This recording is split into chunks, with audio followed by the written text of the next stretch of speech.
So, Kevin, you've dragged me away from my seat in the sun and my knitting to talk about another scene on the Bayeux Tapestry, which depicts the preliminary part of the Battle of Hastings as you see it. So, explain to me what this is. This is scene 50. What do you reckon is going on?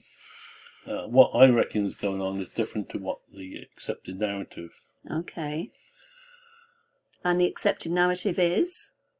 The accepted narrative is that these are two scouts. Mm-hmm. On the left there. On the left there, on the ground. One of them's looking at the Normans, and one of them's reporting back to Harold, saying that the Normans are on the way. So, this black horse has Harold on it, yes? And then these are two English warriors all dressed up in... This is it. My narrative is completely different to the accepted. I say this as two English housecarls, the trained heavy infantry of the English, still looking out for the Normans and reporting back to Harold for orders as to what to do. So are they in the same place as Harold? Because I noticed that under their feet the ground looks different to what's under the feet of Harold's horse. Is that significant? The accepted narrative says there is no significance in that. Oh, right. In the terrain that's shown. Mm-hmm. But I'm saying there is, because why else would you put it in there? Why go through all the trouble of staging those people the way they're staged? Okay. To give you some context of where we're at with everything, the red haze here is where the accepted narrative places the English housecarls and Harold. And then they had a skirmish at what is now the end of the High Street. Yeah, that's... I think English heritage accept that the battle may have taken place there. The battle or the battle. The battle. Oh, okay. They've actually moved it from the official battle site. I reckon the housecarls were over here on beach downward. Right, so, yeah. And this is where the squirrel was. Right, the squirrel in, yeah.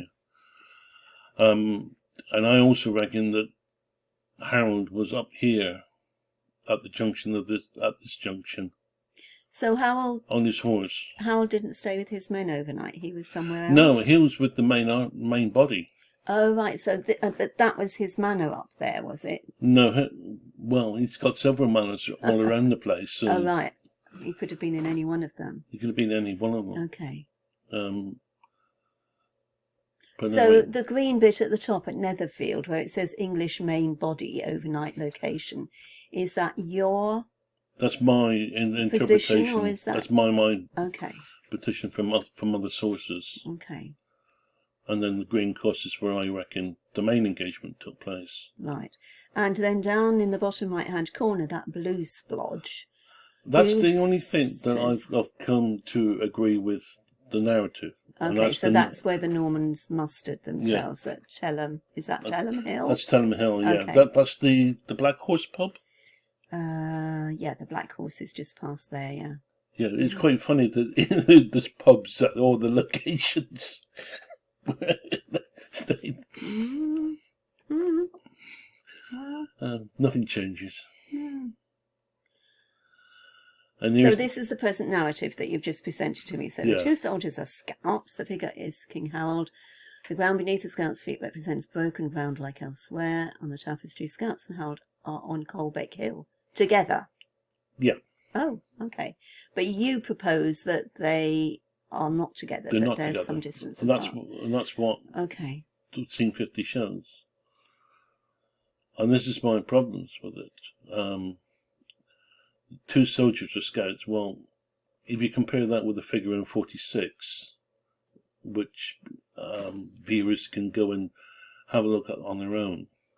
It actually shows a French scout talking to William, and he's dressed completely differently to the scouts that are talking to Harold in this scene.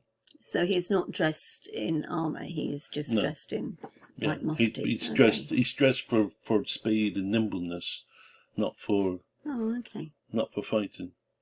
And of course, we have this official at the Bayeux Tapestry Museum who reckons that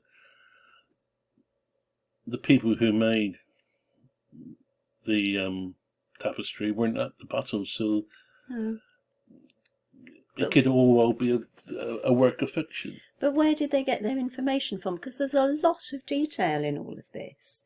So where on earth did they get their information from? Well, you tell me. I'm saying, because you're saying they couldn't read and they didn't write. If it's all fictitious, then you could have had someone just there going, "Oh yeah, we'll have him doing that, and then we'll have him doing this and this, that, and the other." And this is the problem I have is that there's so much detail in that scene alone that it was fictitious. Why would you make it up? So the figures are dressed as housecarls who are trained soldiers, heavy infantry with armour and helmets and shields and weapons. Yeah. Okay. So if they're not scouts, what are they? Just part of the army who are looking? Just part of the vanguard. They had the advance guard of the English army. So you don't reckon it is Caldbec Hill? No, but Caldbec Hill is 700 metres from the skirmish site, and according to this guy Alderic, the housecarls rode up to the site of the battle, and I'm saying that's like going to, it's like going in your car to collect, a pint of milk from the local shop. But those two housecarls, could they represent bigger bodies of men, or is it just two individuals? That I would reckon represented a bigger body of men. They were the vanguard, about 2,500 of them. Yeah. And of course, if everybody's located at Caldbec Hill, then why Harold sat on his horse? Because isn't that where kings go into battle? They go into battle on a horse. No. Do they not? No, Harold didn't. Harold went on foot. Did he? Yes. Oh, okay. Everybody went on foot. I thought at that time the king would be on a horse so that everybody could see him. No, he was on the ground. Okay.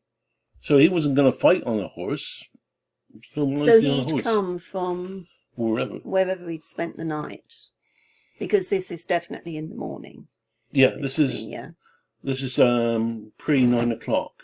Okay. That's all you can actually say is pre 9 o'clock. Yeah.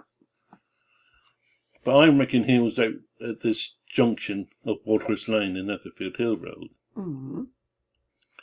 But if the scouts are on Caldbec Hill, then the sun didn't get round to behind the Normans until nearly 10 to 9. Okay. The earliest you can see that the sun would have been within 10 degrees of the bearing is 8:02. Let's face it, the sun is only 4 degrees wide. But what time would sunrise have been that morning? Sunrise would have been somewhere between around about 6:30. Okay.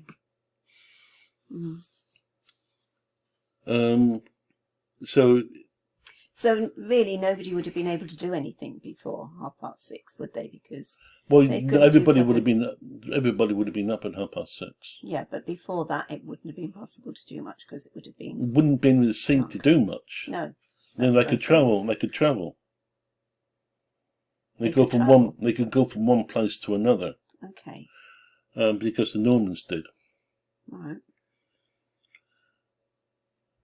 Now, my alternative, as I showed before, was each beached end wood which is to over the there, west. which is to the west. Right. Which means that the sun will be behind the Norman troops a lot earlier and a lot lower down. Yeah. Really kind of necessitating somebody to put their To hands, shield their eyes, yes. to shield their eyes. Yeah. And of course that gives you more time to go to the king, get his orders, and come back and tell the rest of the guys what you had to do. So you're proposing that those two scouts, housecarls, soldiers, are at a different location to the king? Yes. Okay. And at a different location to the present narrative. Okay. Yep. Got it. But there is this elephant in the room. Uh-oh. Which is? Well, I've been talking to you about housecarls and Harold. Harold died at the Battle of Hastings. Yep. Housecarls, by tradition, did not leave the battlefield if the king didn't. So all three of those people were killed at the Battle of Hastings. Right. So who recorded the interaction? It is, so, okay, you can actually say, yes, it must be fictitious, and, it's all made up, and this, that, and the other. But, alternatively, you could say, well, there were monks there, both on the Norman side and on the English side, recording events. But the tapestry was put together, they reckon, in Canterbury by English people. So, English monks with the army recorded that scene. But if it happened at all. But the monks wouldn't have been there as observers. Yes. What, giving offices and things to the well, king? Yeah, last rites and all this, the dead men and all this and the other, surely. Yeah. And there were healers as well, so anybody injured would have been tended by a monk or whatever. So these are Catholics, of course, aren't they? They're all Catholics. Yes. Yeah, okay.